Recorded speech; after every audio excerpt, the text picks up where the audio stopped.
Whether by manga or anime, Hirohiko Araki's hit series JoJo's Bizarre Adventure presents its fans with numerous mysteries and contradictions, some that we observe and then chalk up to JoJo logic, and others that make us sit up and scratch our heads in genuine confusion. More recently, some of these were brought back to our attention with the anime adaptation of Diamond is Unbreakable.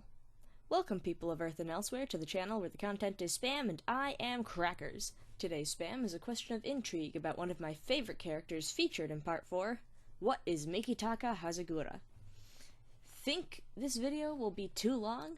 Don't want to watch the whole thing? Well, in short, I actually have no answer to this question, and that's why I'm asking you, because Araki sure isn't going to tell us.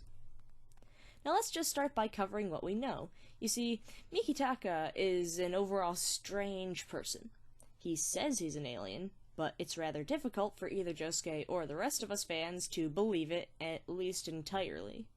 There's a fair possibility that he's just an eccentric human with powers which can be attributed to a stand. I mean, if he was really pulling a prank, then he'd have to be very devoted to it, but I digress. Or, of course, there's the possibility that he's an alien with a stand. Well, I guess if plants and animals have stands, then it shouldn't be impossible, right? I'll just put it out now, I've always liked the concept of an alien being in JoJo's Bizarre Adventure because it was very bizarre and fascinating for a contribution to the series. And seriously, who just wants to think that we have another shape-shifting based stand, am I right? My biggest problem for the longest time with the idea that he was a stand user was the fact that it did imply that Mikitaka was a human. And I emphatically pointed out that I have not known any case where a human was allergic to sounds. When exposed to the frequency of fire truck sirens, he breaks out in hives. We saw that a couple of times. Also, it seemed to have been made clear by Josuke that this supposed alien cannot see stands. This based on the fact that Josuke nearly attacked him with Crazy Diamond, and the other guy didn't react at all. Mikitaka also has an extensive backstory prepared and manages to answer any questions Josuke and Okuyasu ask him about who he is and where he comes from.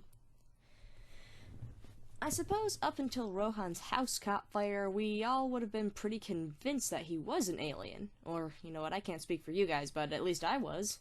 Then this lady shows up in the next chapter saying she's his mother. She goes on for a bit about he pretended to be an alien and caused problems because people believed him at his old school. Ugh. And now before Mikitaka and his so-called mom leave, Josuke is looking very confused, but, he looks back and says that he brainwashed this woman into thinking that she was his mother while he was on Earth. Now, this little contribution did not in any way clarify anything. Not for Josuke, and not for the rest of us either. At the end of the whole thing, at least in the episode, the anime even poses the question, Mikitaka Hazagura, alien or stand user?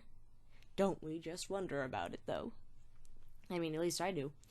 There is entirely the possibility that this guy is just a stand user who is going to rather extensive lengths to trick people into thinking he's an alien, to the point where he can act like he hasn't seen other stands even when they're coming at him. Or, heck, he could just be a well-meaning lunatic who seriously thinks he's an alien, so delusional that he can't even see other stands, or something like that. After some extensive conversation via JoJo wiki editors, the possibilities just kept on piling up. In other news, no one is getting any closer to a real answer. I'm going to bring up some of the arguments made on said wiki forum so that you guys can all get the gist of how out of hand it got. And I'm paraphrasing here, so if you want to read the whole thing, I'll leave a link to the page right in the description. Let's see, what do we have? What if Mikitaka is just a human and his so-called sound allergy is a psychosomatic based off of some weird phobia or a condition? While this is definitely a possibility, I personally choose not to think that that's the case. JoJo lists his powers as a stand, though to be fair it might just be that way because that matches the format of JoJo. To add to this, the anime also referred to him as a stand user that one time, and his power, regardless of stand user or not, seems to be called Earth, Wind, and Fire. Might be like Venom from Spider-Man, who has a similar reaction to sounds on a certain frequency, specifically Spider-Man 3 movie was being cited. Might have something to do with a malleable body structure that would allow him to change shape. If that's the case, whatever he's made of, this one seems to support the alien side of the argument. And then there's my favorite part, my supposed last thoughts on the matter, making the assumption that he really can't see stands and is not faking it. He is either A, an alien. Plain and simple. He doesn't have a stand, and that's why he can't see them, and his shapeshifting and other weird aspects, along with the apparent sound allergy, are just parts of him being an extraterrestrial. Big pointy ears everyone seems to be ignoring are all in that package. Granted, he's a shapeshifter, so big whoop about those, I know. Or this bullcrap that would have been brought up eventually, so I may as well say it now. He's a human, but he still doesn't have a stand, which is why he can't see them. He's a government experiment who escaped, or maybe let out at some point, and though he's actually a human, all the weird crap the government has done to him makes him think he's an alien. Likewise, he has weird powers and an allergy to sounds because of these people. His so-called mother is one of the government agents who keeps him from doing anything that could compromise them and brings him back to the lab from time to time. Note, possibly not a government facility, but a privately owned one like the Speedwagon Foundation or something like that. I personally choose to go with the former option and prefer that people not to think too much about that second option. Though, looking back on it, I don't think that there's anything that could really disprove it. Well, regardless, the thread didn't end there, and it kept getting better. Well, it got better if you were at least amused by that last part, so you should seriously check out that link. Of course, I couldn't just ignore the other fan theory that's been floating around on the internet. Now, I got wind of this one quite some time later than the rest of these, and it's not really thoroughly discussed, but apparently someone said once that they believed that Mikitaka was Cars come back to Earth with amnesia. Ooh, that sounds like fun. And there's actually a lot less going against this one than I initially thought when I first heard of it. I mean, what do we have? My first argument, the sound allergy. Well, I don't recall Cars being around any sirens when he was around in Battle Tendency, so who knows? Shapeshifting. At first I was like, well, Cars can only shapeshift into living things like plants and animals, whereas Mikitaka was turning into shoes and dice and binoculars and all that stuff.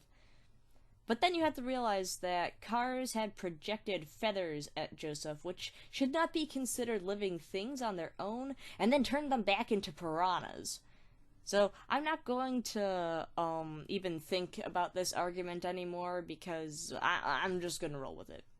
I pretty much managed to come up with bullcrap reasons, but they are somewhat relevant, like the ones I just gave, for most of the problems I was presenting myself with about this particular theory, until I was pretty much sure it could be a possibility. Mostly I just find the thought hilarious, but it would be wrong for me to leave out the fact that in the final JoJonium volume of Battle Tendency, Araki had written the fact that the nature of Cars' defeat was made so that he would never be able to come back. So when you contrast that to Dio, whom he'd always intended to bring back into the picture, over and over again as it turns out, I'm convinced that even if he was leaving the alien matter open to interpretation, so to speak, this particular possibility was not one of the things that he had in mind. If you decide to keep this as your personal headcanon, though, I am not going to say that you can't do that, because like I said, I think it's funny. Now, I decided to pick your brains. I've laid out some of the gist of this mystery and its many contradicting factors, so at this point, I'd like to ask you guys what you think about it. Stuff like this, honest to goodness, is why I love JoJo's Bizarre Adventure, and I'd love it even more to get your input. Comment below and maybe we can come to some conclusion. Nah, I'm joking, but why let the inconclusive nature of this issue stop us? We shouldn't. We should totally just start talking about this like right now. On that note, thank you to everyone who has stuck around the video until this point. It's much appreciated. Be sure to subscribe to this channel for more content like this in the future, or follow SpamCrackers on Twitter for updates on my videos and art, as well as other anime-related things and miscellaneous thoughts of the day. Check out this and other art on DeviantArt, all links are below. Well, that's all for this time. Thanks again for watching, you guys, and I hope to see you in the next video. Ciao! Okay, wait. If he is a stand user, how long has he had his stand? Would it actually have anything to do with getting hit by the arrow?